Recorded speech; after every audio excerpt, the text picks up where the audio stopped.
मैं हूं सुधीर चौधरी और ब्लैक एंड व्हाइट के इस वीकेंड एडिशन में आपका बहुत बहुत स्वागत है। इस हफ्ते की शुरुआत भारत की आत्मा को आजादी मिलने से हुई, जब 22 जनवरी को अयोध्या में रामलला की प्रतिमा में उनके प्राणों को स्थापित किया गया। ये एक क्षण था जिसके लिए भगवान राम ने अपने ही देश में 500 वर्षों की प्रतीक्षा की या 500 वर्षों का वनवास सहा, और मर्यादा पुरुषोत्तम भगवान श्री राम मर्यादा और न्याय के रास्ते ही अयोध्या में अपनी जन्मभूमि पर वापस लौटे हैं। इसलिए आज हम आपको इस प्राण प्रतिष्ठा के बारे में बताएंगे और ये भी बताएंगे कि ये कैसे पता चला कि अयोध्या में रामलला की प्रतिमा में उनके प्राणों की प्रतिष्ठा, उनके प्राणों की स्थापना हो चुकी है। रामलला की प्राण प्रतिष्ठा के बाद से हर दिन लाखों राम भक्त रामलला के दर्शन के लिए लगातार अयोध्या पहुंच रहे हैं, और श्रद्धालुओं की भीड़ को देखकर ऐसा लग रहा है कि अयोध्या संख्या के मामले में दुनिया का सबसे बड़ा धार्मिक स्थल बन जाएगा। ऐसा अनुमान है कि हर वर्ष लगभग 5 करोड़ लोग भगवान राम के दर्शन करने के लिए अयोध्या जाएंगे, और इस समय मक्का में हर साल 2 करोड़ यात्री जाते हैं। वेटिकन सिटी में हर साल 90 लाख लोग जाते हैं। और आखिर में हम आपको ये बताएंगे कि अयोध्या में प्राण प्रतिष्ठा के बाद रामलला की प्रतिमा बदलने का सच क्या है, क्योंकि बहुत सारे लोग ऐसा कह रहे हैं क्योंकि प्राण प्रतिष्ठा से पहले रामलला की जो प्रतिमा थी वो अलग दिखाई देती थी, और प्राण प्रतिष्ठा के बाद वो प्रतिमा अलग दिखाई देने लगी है। उसके नेत्रों में न जाने ऐसा क्या है कि लोग उन नेत्रों की तरफ जब देखते हैं भगवान श्री राम के, तो अपने आप आंखों से आंसू आ जाते हैं।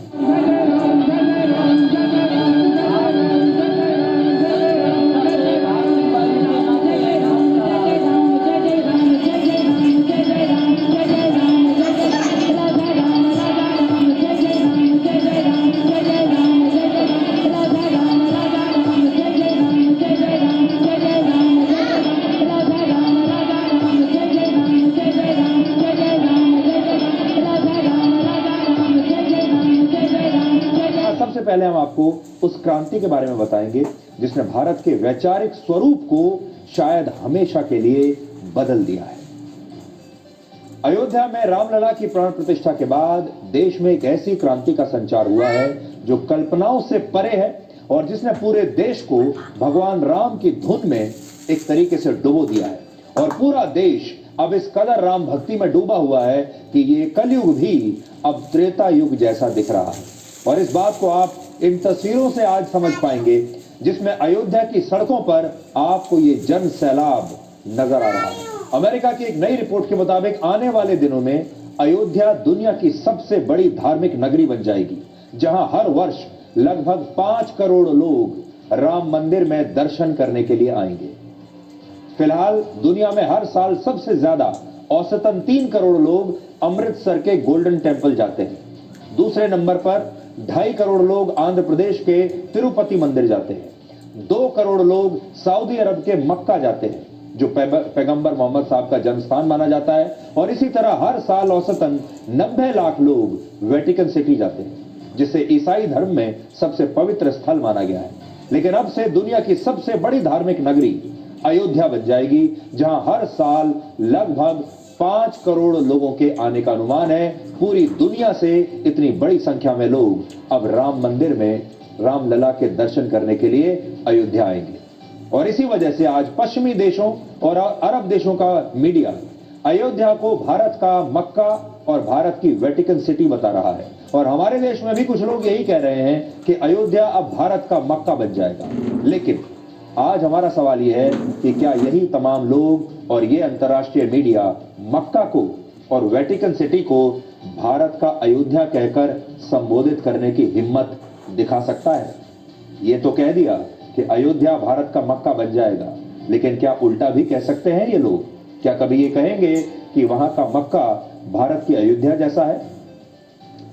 आप खुद सोचिए, जब अयोध्या नगरी को भारत का मक्का और वेटिकन सिटी कहा जाता है, तो इससे ऐसा लगता है कि अयोध्या की पहचान मक्का और वेटिकन सिटी जैसी है या उस पर आधारित है, और अयोध्या का स्थान इन धार्मिक स्थलों से कहीं कम है। और इसीलिए आज हम ये जरूर कहेंगे कि अयोध्या को भारत का मक्का नहीं, बल्कि अयोध्या को भारत की अयोध्या नगरी ही कहा जाना चाहिए, जहां इस समय लाखों श्रद्धालुओं का जन सैलाब इंतजार कर रहा है रामलला के दर्शन करने के लिए।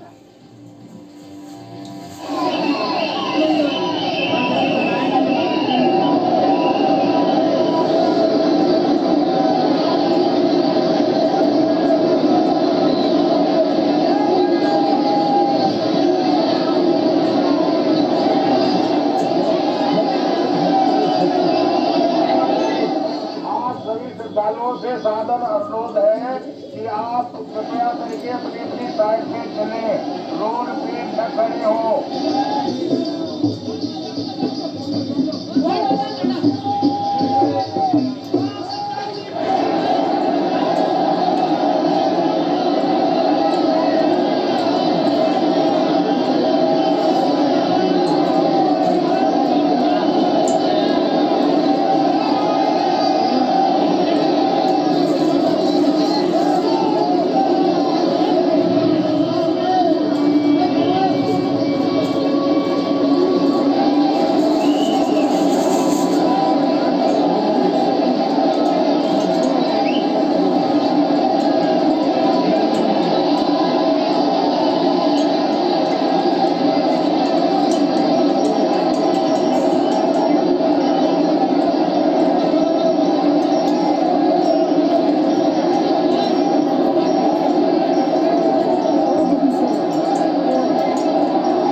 अब हम आपको प्राण प्रतिष्ठा के कार्यक्रम से जुड़ी 5 ऐसी बातें बताएंगे जिन पर शायद बहुत सारे लोगों का ध्यान नहीं गया होगा।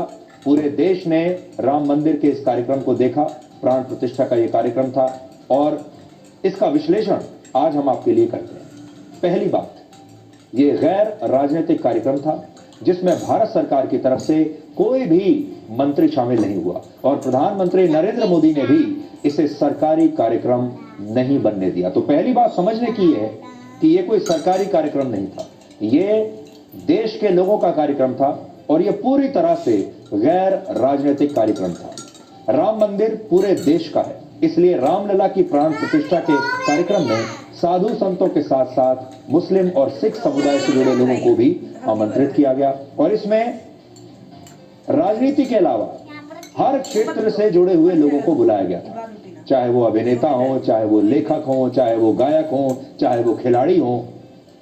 अमिताभ बच्चन के परिवार से लेकर सचिन तेंदुलकर और साइना नेहवाल और पीटी उषा तक बड़े बड़े खिलाड़ी वहां पर मौजूद थे, बड़े बड़े सेलिब्रिटीज एक्टर वहां मौजूद थे। ये वो लोग थे जिन्हें भारत में करोड़ों लोग फॉलो करते हैं और सोचिए जब इन बड़े बड़े सेलिब्रिटीज और खिलाड़ियों को लोगों ने राम मंदिर के इस कार्यक्रम में देखा होगा तो इनसे कितने प्रभावित हुए होंगे। और ये सारे लोग जब आए इस कार्यक्रम में तो सब लोगों ने अपनी तस्वीरें खिंचाई, सब लोगों ने सोशल मीडिया पर पोस्ट किया, इंस्टाग्राम पर पोस्ट किया, एक्स पर पोस्ट किया, फेसबुक पर पोस्ट किया। और ये वो लोग हैं जिनके अपने करोड़ों फॉलोअर्स हैं इनके पीछे और इनके करोड़ों फॉलोअर्स को भी शायद ऐसा लगा जैसे वो इन लोगों के जरिए खुद इस प्राण प्रतिष्ठा के कार्यक्रम में शामिल हो रहे हैं। लेकिन प्रधानमंत्री मोदी ने इस बात का खास ख्याल रखा कि यह कार्यक्रम किसी भी रूप में राजनीतिक नहीं दिखना चाहिए और राजनीति से यह कार्यक्रम बिल्कुल दूर रहना चाहिए। इसलिए पहली बात तो यह है कि पूरी तरह से गैर राजनीतिक कार्यक्रम था जिसमें हर धर्म के लोग शामिल थे, हर क्षेत्र के लोग शामिल थे, जिसमें आप ये कह सकते हैं कि भारत का जो सच्चा प्रतिनिधित्व है वो प्रतिनिधित्व लोगों के जरिए आपको यहां देखने को मिला। दूसरी बात, इस कार्यक्रम में आम लोगों की पूरी भागीदारी थी जिसमें लोग अपनी स्वेच्छा से देश भर में भगवान राम का मंदिर बनने पर उत्सव मना रहे थे, अपने अपने घरों में राम ज्योति जला रहे थे, जिससे यह पता चलता है कि राम मंदिर के कार्यक्रम में कल पूरा देश अपनी स्वेच्छा से शामिल हुआ और लोगों ने इसे एक बहुत बड़े उत्सव में तब्दील कर दिया। इसे मास मूवमेंट कहते हैं। आपको जानकर हैरानी होगी कि भारत के लोगों ने 22 जनवरी को दिवाली मनाने के लिए 1,25,000 करोड़ रुपए खर्च कर दिए और यह पैसा सरकार ने लोगों को खर्च करने के लिए नहीं कहा था, कोई सरकार की तरफ से आदेश नहीं आया था कि आपको ऐसा करना है, बल्कि लोगों ने अपनी स्वेच्छा से कल के लिए नए नए कपड़ों की खरीदारी की, नए कपड़े पहने, दिवाली मनाने के लिए यह पैसा खर्च किया, अपने घर को सजाया, अपने घर को साफ सुथरा किया, अपने घर में रोशनी की, पकवान बनाए, जिससे आप ये समझ सकते हैं कि इस कार्यक्रम में भारत की जनता की पूरी तरह से 100% भागीदारी थी। मैं आपको मेरा अनुभव बता सकता हूं, जब मैं अयोध्या जा रहा था तो रास्ते में जो हाईवे था लखनऊ से अयोध्या के बीच, वहां पर हाईवे के से मुझे जितने भी आसपास के गांवों में मकान दिखाई दे रहे थे, लोगों के घर दिखाई दे रहे थे, बड़ी संख्या में लोगों ने अपने घरों को खुद से ही सजाया हुआ था जैसे दिवाली पर सजाते हैं रोशनियां की हुई थी अपने घर में, लड़ियां लगाई हुई थी। ऐसा लग रहा था आपको कि जब आप जा रहे हैं, जैसे आज दिवाली की रात है। और ये मैं आपको प्राण प्रतिष्ठा से पिछली रात की बात बता रहा हूं, जब मैं वहां से गुजर रहा था। लगभग हर घर पर भगवान श्री राम की पताका लहरा रही थी। और ये सब लोगों ने अपने पैसे से खर्च करके सबको काम को किया है, किसी के कहने पर नहीं किया है। और आपको याद होगा, प्रधानमंत्री मोदी हर चीज में भारत की जनता को शामिल करते हैं। आपको याद होगा, जब कोविड का समय आया था, तब प्रधानमंत्री मोदी ने जो आह्वान किया था, सबसे पहले जनता कर्फ्यू का ऐलान उन्होंने किया था, और कैसे जनता ने अपनी पूरी भागीदारी निभाई। उसके बाद प्रधानमंत्री ने कहा कि शाम को आप थालियां बजाइए, वो पूरी जनता ने किया। इसको कहते हैं भारत देश की जनता की ताकत। इसके बाद अगर आपको याद होगा, अभी G20 जो समिट हुआ, उसमें भी शायद पहली बार ऐसा हुआ जब किसी देश के प्रधानमंत्री ने G20 की मेजबानी करते हुए पूरे देश के लोगों को उसमें शामिल कर लिया। और ये G20 का जो समिट है, इसकी अलग अलग बैठकें देश के अलग अलग शहरों में की गई, अलग अलग राज्यों में की गई, और ऐसा लगा जैसे देश के बाकी तमाम लोग G20 के समिट में हिस्सा ले रहे हैं। और यही बात बहुत बड़े स्तर पर अब देखने को मिल रही है, जब भगवान श्री राम की वापसी हुई है भव्य राम मंदिर में। लोग अपनी स्वेच्छा से घर से बाहर निकल रहे हैं। लोग स्वेच्छा से अपने आप आजकल एक दूसरे को गुड मॉर्निंग की बजाय, नमस्ते की बजाय राम राम कहने लगे हैं। मैंने खुद ये बात नोट की।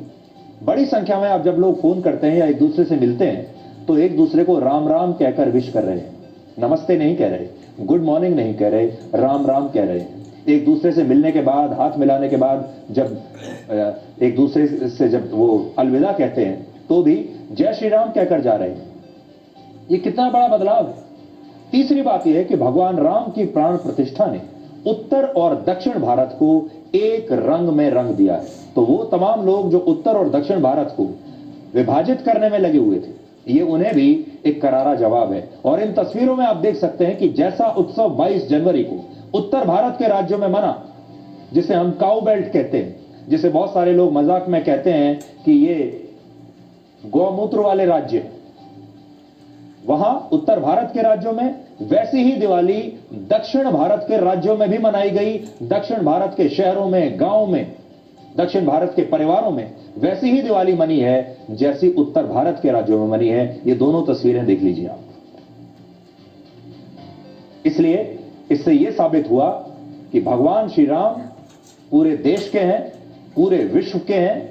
वो जितने उत्तर भारत के हैं, उतने ही दक्षिण भारत के भी हैं, और दक्षिण भारत के लोगों की भी उतनी ही श्रद्धा है भगवान श्री राम में।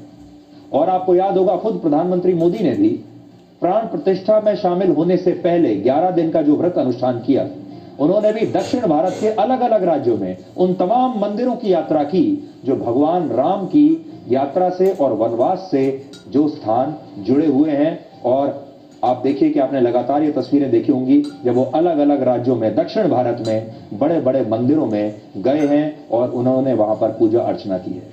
तो ये जो नॉर्थ और साउथ इंडिया का जो डिवाइड बनाने की कोशिश की गई थी, वो जो मंशा थी लोगों की, वो भी अब पराजित हो गई है। चौथी बात यह है कि 22 जनवरी को अपने भाषण में प्रधानमंत्री नरेंद्र मोदी ने एक बार भी बाबरी मस्जिद या अयोध्या के खूनी इतिहास का जिक्र नहीं किया। और ऐसा करके प्रधानमंत्री मोदी ने देश को और पूरी दुनिया को यह बताया कि अब हम इतिहास की उन घटनाओं से आगे बढ़ चुके हैं। अब इतिहास में जो खूनी घटनाएं हुई, हम उनके बारे में सोचना नहीं चाहते, हम उन्हें भूल चुके हैं, हम आगे बढ़ना चाहते हैं, हम भविष्य के बारे में सोचना चाहते हैं, और भविष्य बहुत उज्जवल है। और अब भगवान श्री राम को उनका मंदिर मिल चुका है। इसलिए बड़ी बात यह है कि जो बातें खटास पैदा करती हैं, जो बातें कड़वी बातें हैं, कड़वाहट पैदा करती हैं, कल प्रधानमंत्री मोदी ने उन बातों के बारे में अपने भाषण में एक बार भी कोई जिक्र नहीं किया। और पांचवी नोट करने वाली बात यह कि प्रधानमंत्री मोदी ने अपने भाषण में एक बार भी कल जय श्री राम का नारा नहीं लगाया। इसकी जगह उन्होंने 5 बार सियावर रामचंद्र की जय ये नारा लगाया। और ये एक ऐसा नारा है जिसमें भगवान श्री राम की संपूर्ण करुणा और उनके चरित्र का वर्णन आ जाता है, शामिल हो जाता है। आप भी देखिए। सियावर रामचंद्र की जय, सियावर रामचंद्र की जय, सियावर रामचंद्र की, सियावर रामचंद्र की, सियावर रामचंद्र की। इस समय भारत के युवा, जो लोग सोशल मीडिया पर एक्टिव रहते हैं, जो इंस्टाग्राम पर इतने एक्टिव रहते हैं, जो व्हाट्सएप पर इतने एक्टिव रहते हैं, तमाम लोग, चाहे उनकी उम्र कुछ भी हो, सभी लोग इस समय रामलला की भक्ति में डूबे हुए हैं। सबसे ज्यादा अगर कोई तस्वीर शेयर हो रही है तो भगवान श्री राम की, सबसे ज्यादा सोशल मीडिया पर कोई चर्चा है तो भगवान श्री राम की, सबसे ज्यादा तस्वीरें और वीडियोस अगर शेयर हो रहे हैं तो अयोध्या से राम मंदिर के, रामलला के 5 वर्ष के बाल स्वरूप की इस छवि ने करोड़ों लोगों को आनंद से भर दिया है। और इसीलिए आज हम आपको इस प्रतिमा के बारे में कुछ और नई जानकारियां देना चाहते हैं। पहली बात यह है कि रामलला के वस्त्र हर रोज बदले जा रहे हैं। इसके अलावा उन्हें जो हार पहनाया गया था वो सोने से निर्मित हार है, जिसमें वैष्णव परंपरा के सभी मंगल चिन्ह जैसे सुदर्शन चक्र, पद्म पुष्प, शंख और मंगल कलश को दर्शाया गया है। और इस हार को विजय के प्रतीक के रूप में पहनाया जाता है। इसके अलावा भगवान राम की कमर में करधनी को धारण किया गया है, जिसमें पवित्रता का बोध कराने वाली छोटी छोटी 5 घंटियां भी लगाई गई है। और रामलला की दोनों भुजाओं में स्वर्ण और रत्नों से जड़े भुजबंद पहनाए गए हैं और दोनों हाथों में सुंदर कंगन और शीश पर सोने से बना एक बहुत ही खूबसूरत मुकुट उन्होंने पहना है। इस मुकुट के ठीक मध्य में भगवान सूर्य अंकित हैं और मुकुट के दाईं ओर मोतियों की लड़ियां पिरोई गई हैं। और रामलला के कानों में ऐसे सुंदर कुंडल पहनाए गए हैं जिनमें मयूर आकृतियां बनी हुई हैं और ये कुंडल भी सोने, हीरे और पन्ने से सुशोभित है। और भगवान राम के गले में रत्नों से जड़ा अर्धचंद्र आकार का एक कंठा पहनाया गया है, जिसमें मंगल का विधान रचते हुए पुष्प अर्पित है। और इसके मध्य में सूर्य देव बने हुए हैं। और सबसे बड़ी बात यह है कि गर्भगृह में रामलला की पुरानी प्रतिमा को भी स्थापित किया गया है, इसलिए आप दोनों प्रतिमाएं देख सकते हैं।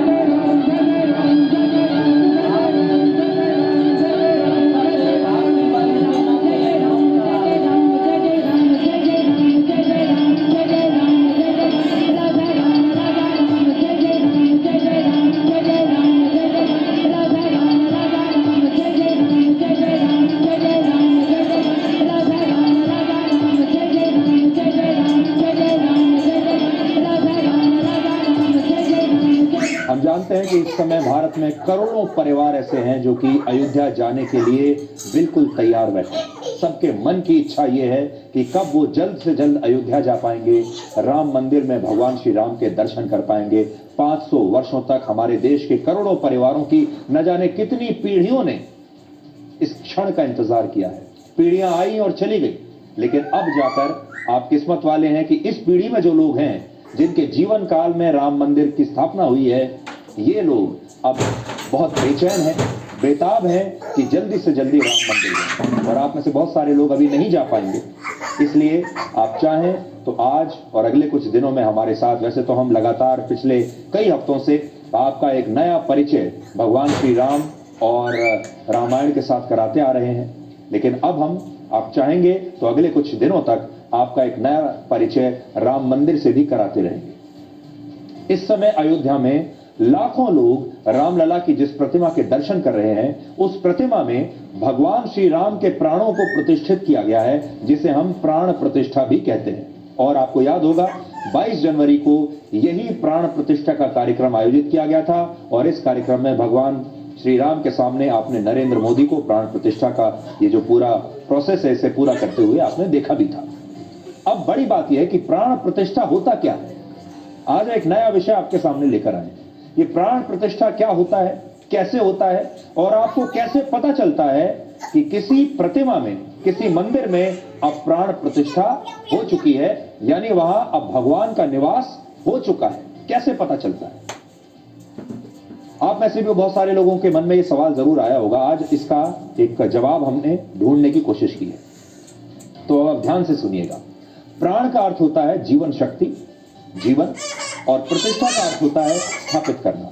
यानी प्राण प्रतिष्ठा का शाब्दिक अर्थ हुआ किसी प्रतिमा में भगवान की जीवन शक्ति और उनके प्राणों को स्थापित करना। लेकिन क्या आप जानते हैं कि इस धार्मिक अनुष्ठान में ये कैसे पता चलता है कि किसी प्रतिमा में भगवान के प्राणों की स्थापना हुई है या नहीं? आज हम आपको इसी सवाल का जवाब बताएंगे। मत्स्य पुराण, वामन पुराण और नारद पुराण के अनुसार प्राण प्रतिष्ठा की प्रक्रिया कई दिनों तक चलती है और इस प्रक्रिया में 2 अनुष्ठान सबसे महत्वपूर्ण होते हैं और ये वही अनुष्ठान है जिनसे यह पता चलता है कि उस प्रतिमा में अब भगवान की स्थापना हो चुकी है, भगवान के प्राणों की स्थापना हो चुकी है। इनमें पहले अनुष्ठान को नेत्रोन्मीलन कहते हैं और दूसरे अनुष्ठान को प्रतिबिंब दर्शन कहते हैं।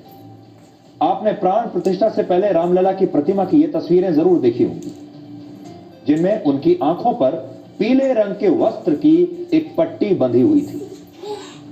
ये प्राण प्रतिष्ठा से पहले की तस्वीरें आपने देखी होंगी जब पट्टी उनकी बंधी हुई थी। ये पट्टी इसी अनुष्ठान को पूरा करने के लिए बांधी गई थी जिसे नेत्रोन्मीलन कहा जाता है।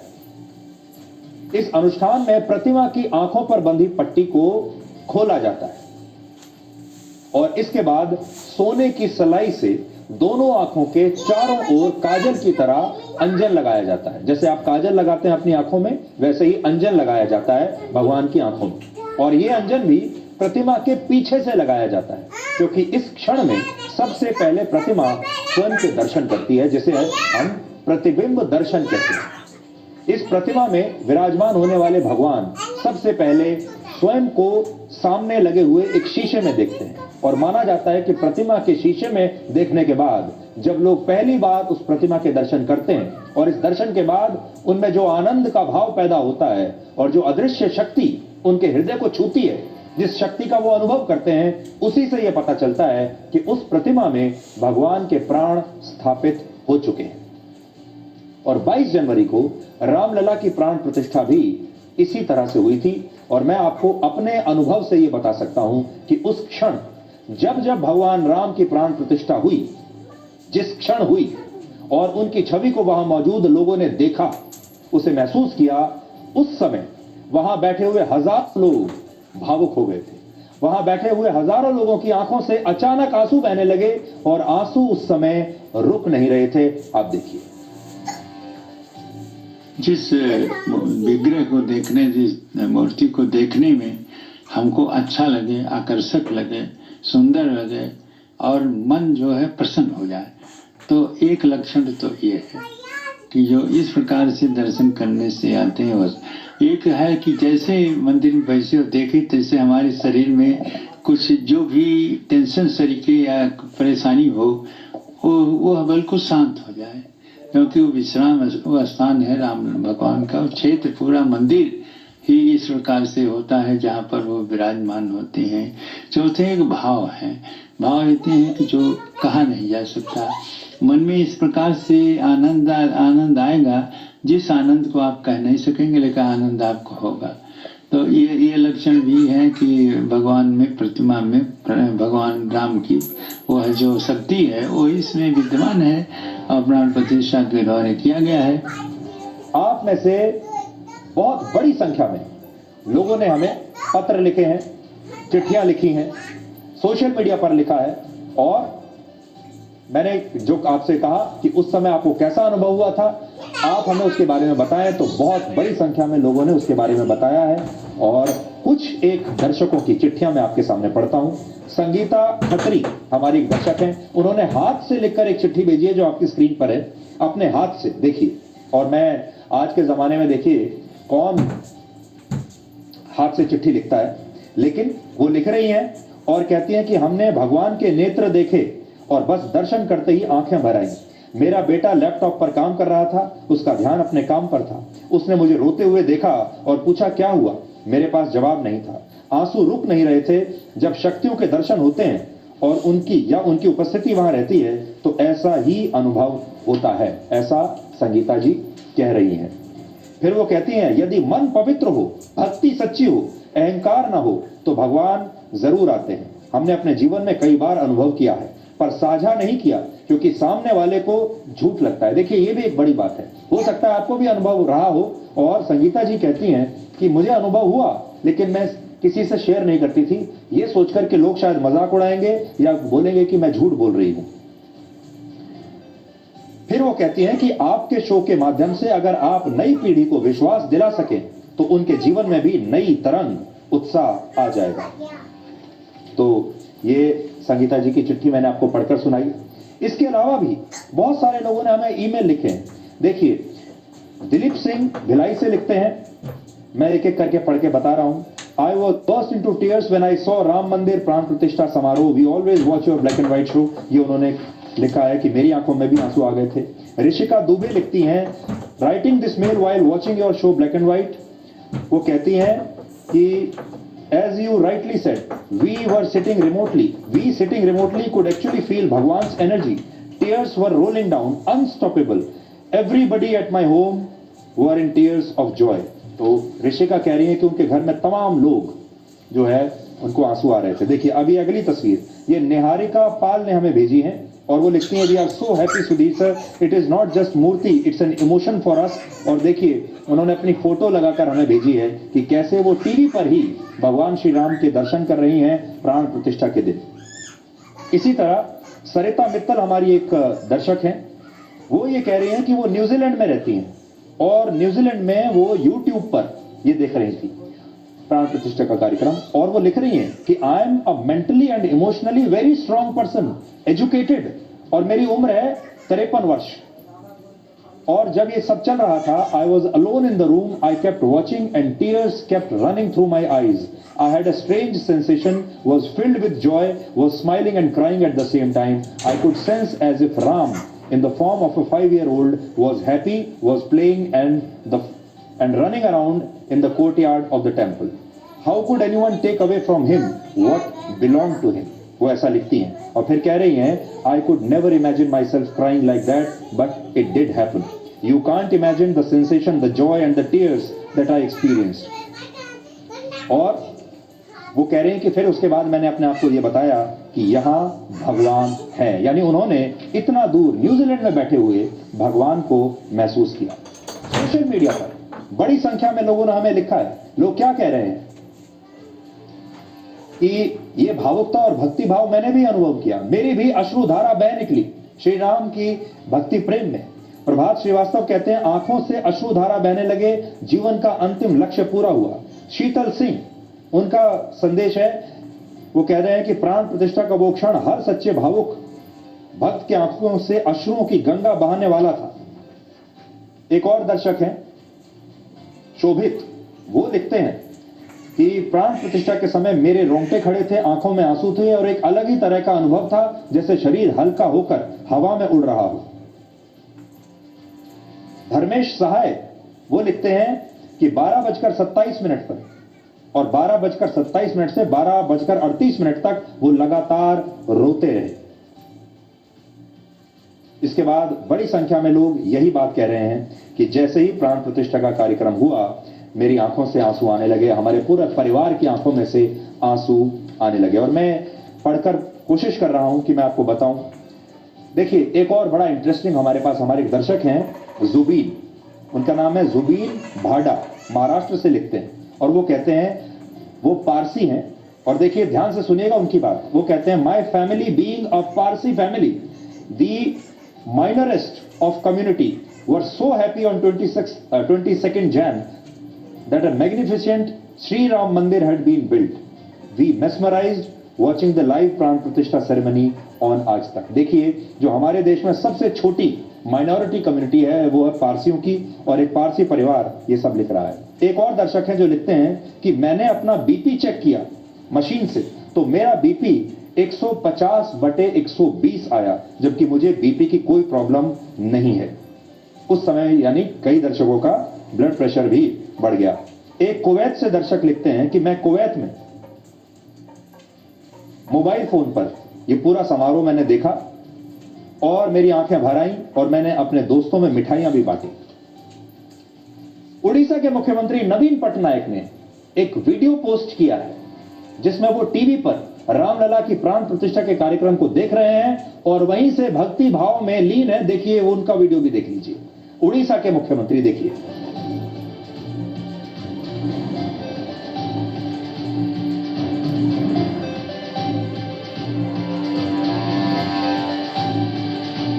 और अब आखिर में हम आपको यह बताएंगे कि भारत में, पूरे भारत में, भारत के करोड़ों परिवारों में इस बात की चर्चा क्यों हो रही है कि 22 जनवरी को भगवान राम की जिस प्रतिमा में उनकी प्राण प्रतिष्ठा हुई, वो प्रतिमा उस प्रतिमा से अलग थी जिसका निर्माण कर्नाटक के मूर्तिकार अरुण योगीराज ने किया था। आज हमने इस दावे की पड़ताल की और हमें यह पता चला कि यह दावा कुछ हद तक सही भी है और कुछ हद तक गलत भी है। ये बात सही है कि प्राण प्रतिष्ठा के बाद प्रतिमा का स्वरूप और उसका आकर्षण बदल गया है और यह आकर्षण पहले से कई गुना ज्यादा हो गया है और जो भी इस प्रतिमा को देखता है वो आनंद में और भक्ति में डूब जाता है। वो कनेक्ट जो होता है आपका, आप उसे महसूस कर पाते हैं। चाहे आप अयोध्या में राम मंदिर ना भी जाएं, आप अपने मोबाइल फोन पर भी जब तस्वीर देखते हैं तो आपको एक अलग ही प्रकार के आनंद की अनुभूति होती है। लेकिन यह बात गलत है कि ऐसा प्रतिमा को बदलने की वजह से हुआ है। ऐसा प्रतिमा को बदलने की वजह से नहीं, बल्कि प्रतिमा में रामलला की प्राण प्रतिष्ठा होने की वजह से हुआ है। और जो प्रतिमा रामलला की प्राण प्रतिष्ठा से अलग नजर आ रही थी पहले, उसी प्रतिमा का स्वरूप प्राण प्रतिष्ठा के बाद पूरी तरह से बदल गया था। और इससे जो प्रतिमा पहले एक शिला की थी, उस शिला में भगवान राम के प्राण आने से उस शिला का स्वरूप बिल्कुल बदल गया। और यही वजह है कि उस दिन जिस किसी ने भी प्राण प्रतिष्ठा के बाद रामलला की उसी प्रतिमा को देखा और उनकी आंखों के दर्शन किए, उनके नेत्रों से दर्शन किए उनके नेत्रों के, तो ये प्रतिमा लोगों को जीवंत लग रही थी और लोगों की आंखों में रामलला की प्रतिमा को देखकर एक साथ आंसू आ गए थे। ये बात रामलला की प्रतिमा को तराशने वाले मूर्तिकार अरुण योगीराज ने भी कही है और उनका कहना है कि जब प्राण प्रतिष्ठा के बाद उन्होंने भगवान राम की प्रतिमा को देखा तो उन्हें यह विश्वास ही नहीं हुआ कि यह प्रतिमा उन्होंने ही बनाई है और यह वही प्रतिमा है जो उन्होंने बनाई थी। यानी प्राण प्रतिष्ठा से पहले वो प्रतिमा अलग दिखती थी और प्रतिष्ठा के बाद वो प्रतिमा अलग ही दिखने लगी। प्रतिष्ठापन होने के बाद मैं उधर ही था 10 दिन almost. I spend time with in the गर्भगृह, इंस्टॉलेशन का दे रहा था, कुछ मार्किंग देना था। अलंकार होने के बाद मैं उसके सामने बैठा था, ऐसे ही मेरे को लगा ये मेरा काम नहीं है। आप भी अपने लाल को नहीं पहचान पाए जिसको आपने गढ़ा 7 महीने अपने मतलब गर्भ की जगह आपने हृदय के गर्भ में रखा। हाँ, नहीं पहचान पाए। नहीं बहुत चेंज हो गया वो। अंदर जाते ही भगवान बहुत चेंज हो गया। मेरे साथ कोई 2-3 लोग बैठे थे, उनके साथ मैं एक्सचेंज किया बाद में, नहीं बहुत अलग दिख रहा है, बता नहीं ये मेरा काम नहीं है। और उन्होंने अलग रूप ले लिया अंदर जाके। ऐसा मैं तो सभी फील कर रहा हूँ, मेरा काम जैसे नहीं दिख रहा है। And I am sure I can't repeat it again. हमारे देश में आज एक खास वर्ग के लोगों को बाबरी मस्जिद की इसलिए इतनी याद आ रही है क्योंकि इन लोगों का मकसद मस्जिद की बात करके राम मंदिर का विरोध करना है। वरना आप खुद सोचिए, अगर इन लोगों को मस्जिद से इतना ही लगाव है तो फिर अयोध्या में सुप्रीम कोर्ट के आदेश पर मुस्लिम पक्ष को मस्जिद बनाने के लिए जो 5 एकड़ जमीन मिली थी, उस जमीन पर पिछले 4 वर्षों के बाद भी 4 वर्ष बीत चुके हैं, आज भी मस्जिद के निर्माण का काम शुरू तक नहीं हो पाया है। किसने रोका था इस 4 वर्षों में मस्जिद बनाने के लिए? इन 4 वर्षों में यह भव्य राम मंदिर बन गया तो मस्जिद भी बन सकती थी। आप सोचिए, अगर इन्हें मस्जिद ही चाहिए तो फिर अयोध्या में यह जमीन आज खाली क्यों पड़ी है? यहां मस्जिद को बनाने के लिए किसी ने भी मस्जिद के ट्रस्ट